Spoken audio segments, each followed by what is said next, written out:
அஸ்ஸலாமு அலைக்கும் வரஹ்மத்துல்லாஹி தஆலா வபரகாத்துஹு நஹ்மதுஹு வ நுஸல்லி அலா ரசூலிஹில் கரீம். நம்மின் தூக்கத்திலே பல நேரங்களில் பல நல்ல கெட்ட கனவுகளை நாம் காண்கிறோம்.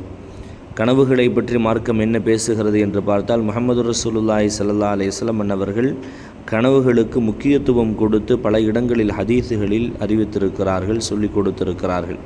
கனவுகள் என்பது சாதாரணமானது அல்ல, கனவுகள் முக்கியத்துவம் வாய்ந்தது. அதிலும் குறிப்பாக அல்லாமா இப்னு சீரின் ரஹிமஹுல்லாஹ் அவர்கள், அனஸ் இப்னு மாலிக் ரலியல்லாஹு அன்ஹு அவர்கள் வாழ்ந்த காலத்தில் வாழ்ந்த ஸஹாபாக்களின் காலத்தில் வாழ்ந்த அல்லாமா இப்னு சீரின் ரஹிமஹுல்லாஹ் அவர்கள் தஅபீருர் ருயா என்ற கனவின் விளக்கம் சம்பந்தமான ஒரு கிதாபை எழுதியிருக்கிறார்கள். அதில் பதிவு செய்து காட்டுவார்கள், இரவின் கடைசி நேரத்திலும் லுஹருக்கு முந்தைய நேரத்தில், லுஹர் தொழுகைக்கு முந்தைய நேரத்தில் நபி அவர்கள் கைலூலா தூக்கம் அந்த நேரத்தில் உறங்குவார்கள். அந்த நேரத்தில் ஆகிய இந்த இரண்டு நேரத்தில் பார்க்கப்படும் கனவுகளுக்கு முக்கியத்துவம் இருக்கிறது என்பதாக சொல்லி காட்டுவார்கள்.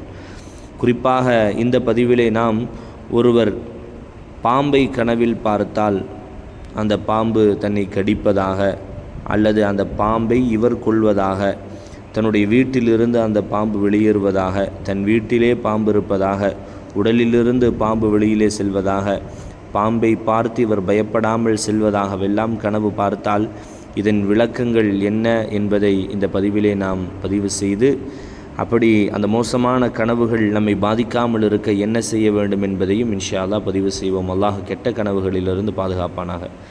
முதலிலே பாம்புகள் கனவில் வருகிறது என்று சொன்னாலே எதிரிகள் சார்ந்த ஆபத்துகள் இருக்கிறது என்றுதான் அல்லாமா இப்னு சீரின் ரஹிமஹுல்லாஹ் அவர்கள் பதிவு செய்கிறார்கள். குறிப்பாக ஒருவரை பாம்பு கடிப்பதை போன்று ஒருவர் கனவு கண்டால் அவருக்கு எதிரியால் இடையூறு ஏற்படும் என்பதாக இமாம் அவர்கள் சொல்லி காட்டுகிறார்கள்.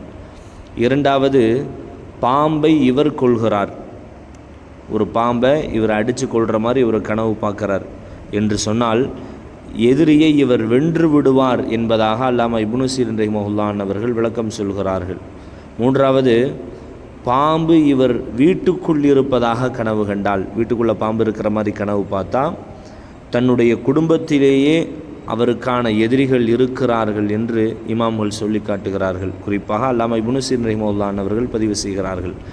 நான்காவது, தன் வீட்டிலிருந்து பாம்பு வெளியேறுவதை போன்று கனவு பார்த்தால், வீட்டிலிருந்து பாம்பு வெளியே போகுது அப்படிங்கிற மாதிரி பார்த்தா தன்னுடைய எதிரி வெளியிலே இருக்கிறார், குடும்பத்தை விட்டும் வெளியிலே எதிரி இருக்கிறார் என்று பொருள் என்பதாக சொல்லி காட்டுகிறார்கள். ஐந்தாவது, தன் உடலில் இருந்து பாம்பு செல்கிறது, உடம்பு மேலே பாம்பு ஊறுற மாதிரி கனவு பார்த்துட்டார் என்று சொன்னால் தன் பிள்ளைகளால் அவருக்கு பிரச்சனை ஏற்படும் என்பதாக, தான் பெற்றெடுத்த தன் மக்களால் அவருக்கு பிரச்சனைகள் ஏற்படும் என்பதாக அல்லாமா இப்னு சீரின் ரஹிமஹுல்லாஹ் அவர்கள் சொல்லி காட்டுகிறார்கள்.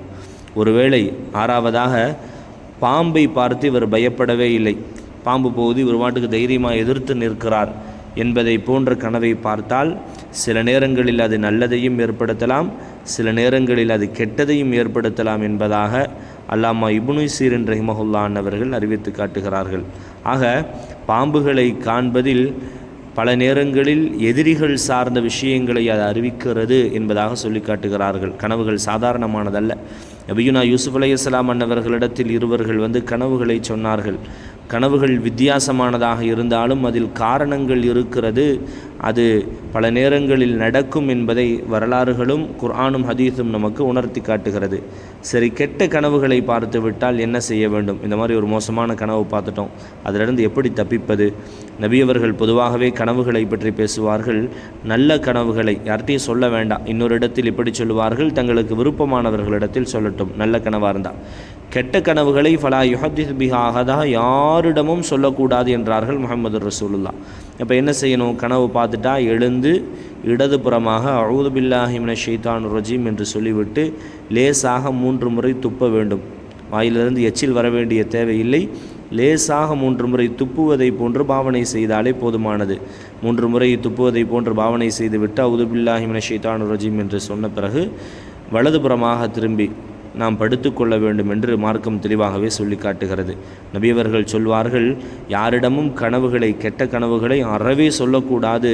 அப்படி சொல்லாமல் இருந்து இப்படி அவர் செய்துவிட்டால் அந்த கனவு அவருக்கு எந்த தீங்கையும் ஏற்படுத்தாது. அது எவ்வளோ மோசமான கனவாக இருந்தாலும் அவருக்கு அதனால் எந்த ஆபத்தும் வராது என்றார்கள் முஹம்மது ரசூலுல்லாஹ்.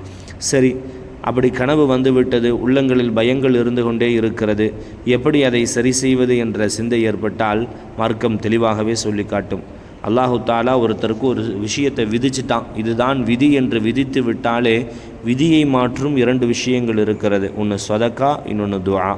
இந்த 2ஐயும் அதிகமாக நாம் கையில் எடுத்துக்கொள்ள வேண்டும். ஒரு சதக்காவை செய்து அல்லாஹ்விடத்தில் அழுது மன்றாட வேண்டும். யா அல்லாஹ், என்னுடைய கனவு இப்படி மோசமாக இருந்தது, என்னுடைய விதியில் நீ இப்படி வைத்திருந்தால் உன்னுடைய ரஹ்மத்தை கொண்டு, இந்த சதக்காவின் பரக்கத்தை கொண்டு நீ நிச்சயமாக அதை நீக்கிவிட வேண்டும் என்று அல்லாஹ்விடத்தில் உறுதியாக கேட்டால் கலா கதிரையே மாற்றும் அல்லாஹ் கெட்ட கனவின் ஆபத்தை விட்டும் நிச்சயமாக நம்மை பாதுகாப்பான். அதன் இடையூறை விட்டும் அல்லாஹ் பாதுகாத்து அதனுடைய சூழலை அல்லாஹ் மாற்றி அமைப்பான் என்பதில் சந்தேகமில்லை. ஆக சதக்கா துஆவை கொண்டு நம்மின் சூழல்களை நாம் சரியாக, இது கனவில் மட்டுமல்ல எல்லா இடங்களிலும் நம்மின் சூழல்களில் நாம் சரியாக அமைத்து கொள்ள வேண்டும். அல்லாஹ் எல்லாவற்றையும் சிறப்பானதாக அமைத்து நல்ல கனவுகளுக்கு சொந்தக்காரர்களாக ஆக்கியருள் புரிவானாக. வாஹிர் தஅவானா அனில் ஹம்துலில்லாஹி ரப்பில் ஆலமீன்.